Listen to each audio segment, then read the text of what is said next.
नमस्कार दोस्तों, आपका स्वागत है चैनल महाकाली की वाणी में। अगर आपको सच्ची और डरावनी कहानियाँ सुनना पसंद है तो मेरे चैनल को आप अभी सब्सक्राइब कर दीजिए, क्योंकि मैं हर दिन एक सच्ची और डरावनी कहानी आपके लिए लाता रहता हूँ। तो आज मैं आपको जो कहानी सुनाने जा रहा हूँ वो मुझे 25 साल के एक लड़के ने भेजी है। ये असल में जब उनके साथ घटना हुई थी वो 12-13 साल के ही थे, लेकिन उन्होंने अपना नाम बताने से मुझे खास तौर पे मना करा है। लेकिन अगर आप भी अपनी कहानी मेरे साथ शेयर करना चाहते हैं तो स्क्रीन पर दिए गए व्हाट्सएप नंबर पे मेरी कहानी शेयर कर सकते हैं, कॉल या व्हाट्सएप द्वारा। ओके, अब मैं आपको कहानी सुनाता हूँ। असल में मैं उस समय 13 या 12 साल का हुआ करता था। मेरे गांव में बहुत बड़ा पीपल का पेड़ था और मैं वहीं जाके ज़्यादातर मैं और मेरे दोस्त खेला करते थे। उस दिन भी हम ऐसे ही आराम से खेलते हुए उस बरगद के पेड़ के पास चले गए और वहाँ पर चढ़ के हमने सोचा कि 3-4 दोस्त अभी तक नहीं आए हैं, उनको तुरंत ही जला डरा देंगे। लेकिन जब हम पेड़ पे ऊपर चढ़ गए तो मेरे दो दोस्तों को प्यास लगी। हम 3 लोग ही थे। मेरे दो दोस्तों को प्यास लगी तो पास में ही एक कुआं था। वहाँ पर कुएं पे पास जाके उन्होंने पानी पिया और मैं उस पेड़ पे लेटे लेटे चारों तरफ देख रहा था। देखते देखते ही ऐसा लगा मेरे पीछे कोई बैठा है। मैंने तुरंत ही पीछे मुड़ के देखा तो वहाँ कोई नहीं था। मैंने तुरंत ही वहाँ पेड़ से उतरने का प्लान बनाया, लेकिन जब मेरी आसमान पे नज़र गई तो पेड़ की एक ऊंची डाली पे एक आदमी उल्टा लटका हुआ था। मैं उसको देख के इतनी तेज चिल्लाया कि मेरे जो दूर के दोस्त थे वो भी आके कहने लग गए, क्या हुआ। मैं उस पेड़ से गिर गया था और मेरे पैर में चोट भी लग चुकी थी। उन्होंने कहा, क्या हुआ तेरे को। मैंने कहा, वहाँ पर उस ऊपर एक आदमी लटका हुआ है। मैंने कहा कि मेरे को बचा लो, वो आदमी मेरे को मार देगा। उन्होंने कहा, तू पागल पागल हो गया है क्या, तू तो भूत प्रेत पे विश्वास करता नहीं है। मैंने कहा, हाँ करता नहीं हूँ, लेकिन ऐसा हो रहा है, मेरे साथ ऐसा हुआ। और हम लोग घर चले गए। बाकी दोस्तों से भी हमने कह दिया था कि हम अब परसों मिलेंगे। हम परसों मिले थे, लेकिन मैं उस पेड़ पे चढ़ने से डर रहा था। लेकिन हम सब पेड़ पे चढ़ गए थे, सब पेड़ पे खेल रहे थे। लेकिन मेरी उसी डाली पे नज़र थी जिस डाली पे मुझे वो आदमी दिखा था। मैं उस डाली पे ही देखा जा रहा था, देखे जा रहा था। वैसे ही लगा कि आगे एक लड़का बैठा हुआ है। मेरे को लगा वो सुमित नाम का लड़का था, लेकिन उसकी हाइट थोड़ी छोटी थी, लेकिन वो आदमी थोड़ा लंबा सा था। मेरे को लगा कि शायद ये ऐसे बैठा हुआ है तो मुझे इसकी हाइट लंबी लग रही है।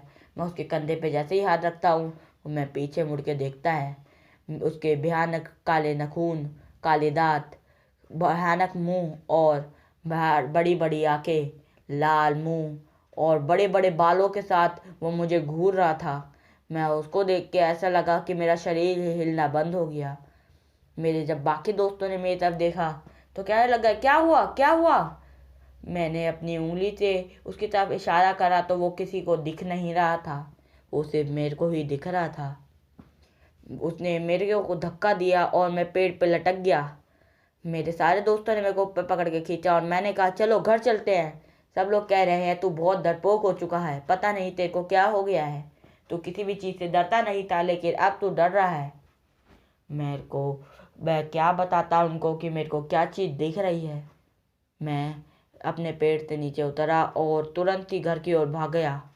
भागते हुए खेत पड़ रहे थे और रात भी होने वाली थी। उस पर से वहाँ पर उल्लू की आवाज़ और सनसनाते हुए सांपों की आवाज़ भी थी। वहाँ पर से मैं फटाफट भाग के अपने घर की ओर पहुँच गया और घर की ओर आते टाइम मेरे को लग रहा था कि वो मेरा पीछा कर रहा है। मैं घर में आके कंबल के अंदर दुबक गया। ठंड का मौसम था इसलिए मैंने कंबल ओढ़ लिया था। लेकिन कुछ समय बाद मेरी तबीयत खूब ख़राब हो गई और बुखार भी चढ़ गया। मेरी बहुत तबीयत ख़राब होने के कारण मम्मी ने बोला कि क्या हुआ है इसको। उन्होंने तुरंत ही डॉक्टर को बुलाया और डॉक्टर ने मेरे इलाज करा और कुछ दवाइयाँ दे दी। दवाइयाँ खा लूँ तो कुछ समय तक तो बहुत आराम रहे, लेकिन कुछ समय बाद फिर ही तबीयत ख़राब हो जाए। मैं क्या करूं, मेरी तो कुछ समझ में ही नहीं आ रहा है। लेकिन मेरी मम्मी ने सोचा कि इसकी नज़र उतार दी जाए। मेरी मम्मी ने एक रुई की बत्ती ली और तेल में डाल के मेरी नज़र उतार दी और फिर उसके ऊपर थूक भी दिया। मेरी तबीयत फिर कुछ दिनों के लिए तो ठीक हो गई, लेकिन फिर भी मेरे को डर लग रहा था और बहुत ही बुखार चढ़ रहा था। मैं क्या करता, मेरे को तो बहुत ही ज़्यादा बुखार चढ़ चुका था, उल्टियाँ हो रही थी। लेकिन एक दिन मेरे को ऐसी उल्टी हुई कि सब लोग उस उल्टी को ही देख के डर गए। मेरे को खून की उल्टियाँ हो रही थी, आंखों के नीचे कालापन आ चुका था, बाल मेरे खूब बड़े बड़े हो चुके थे और मैं बिस्तर में ही पड़ा रहता था। ना मैं खेलता था ना कूदता था। कहाँ मैं दिन भर खेलता कूदता पड़ा रहता था, लेकिन आज मैं चुपचाप लेटा हुआ हूँ और मेरे से उठा तक नहीं जा रहा है। मेरी मम्मी भी मुझे वॉशरूम उठा के ही ले जाती थी, मेरे से चला फिरा भी नहीं जाता था। मेरे को इतनी बुखार हो रहा था कि मेरा शरीर इतना तप रहा था कि मम्मी जब भी हाथ लगाए मम्मी का हाथ ही जल जाए, इतना बुखार हो रहा था। मम्मी मेरे सर पे कभी गीली पट्टी रखे तो कभी भगवान की बबूत लगाए। बहुत ही तबीयत मेरी ख़राब हो गई थी। फिर मैंने हार के मम्मी को बताया कि मुझे वो आदमी वहाँ दिखा था। उन्होंने कहा वो आदमी तो वहाँ पर लटक के मर गया था। उन्होंने कहा है। मेरी तो आंखें फटी की फटी रह गई। तुरंत ही मेरी मम्मी एक मौलवी के पास मुझे ले गई और मौलवी ने कहा इसके शरीर पे ये 2 नींबू रगड़ लो। जब 2 नींबू रगड़ा तो एक नींबू जब उन्होंने लिया मेरा, तो एक नींबू काटने के बाद उसमें से काला रस निकल रहा था। उन्होंने कहा हो जरा आप दूसरा नींबू भी दे दीजिए। दूसरा नींबू दिया, जब काटा तो उसमें से लाल रंग निकल रहा था। ऐसे देख के उन्होंने कहा यहाँ से जाइए, मैं कुछ नहीं कर सकता, अब इसका अंत निकट है। उन्होंने कहा क्या हुआ था? कह रहे हैं, मैं कहता हूँ कि वो आदमी मुझे दिखा था। उन्होंने कहा कि ये एक प्रेत है। प्रेत किसी का भी ऐसे ही पीछा नहीं करते हैं, लेकिन जब उनकी जगह पे कोई कब्जा करने के लिए आता है तो वो उसको बहुत ही परेशान कर देते हैं। मेरी मम्मी रोने लग गई, हाथ पाँव जोड़ने लग गई और कहने लग गई मेरे बच्चे को किसी भी तरह आप बचा लीजिए। उन्होंने मेरे ऊपर से कुछ चीज़ें उतारी और कहा अब इन चीज़ों को चौक पे रखाइए। अगले दिन भी उन्होंने मेरे को बुलाया और कहा ये सारी चीज़ें आपको लानी है। मेरी मम्मी वो सारी चीज़ें लेके चली गई थी और 2 तुलसी के पत्ते भी ले रहे थे।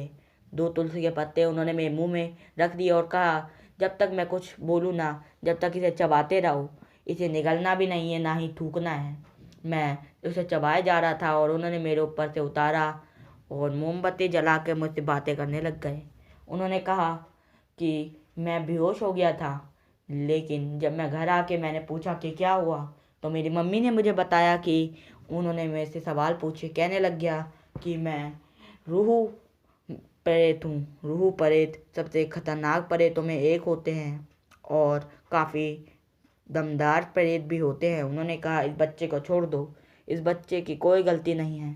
वो कहने लग गए ठीक है, लेकिन वहाँ पर एक बकरा दे दीजिए, वहाँ पर एक बकरे का सर रख दीजिए और बकरा का शरीर भी वहीं रख दीजिए और एक बोल में उसका खून भी डाल के वहीं रख दिए जाए।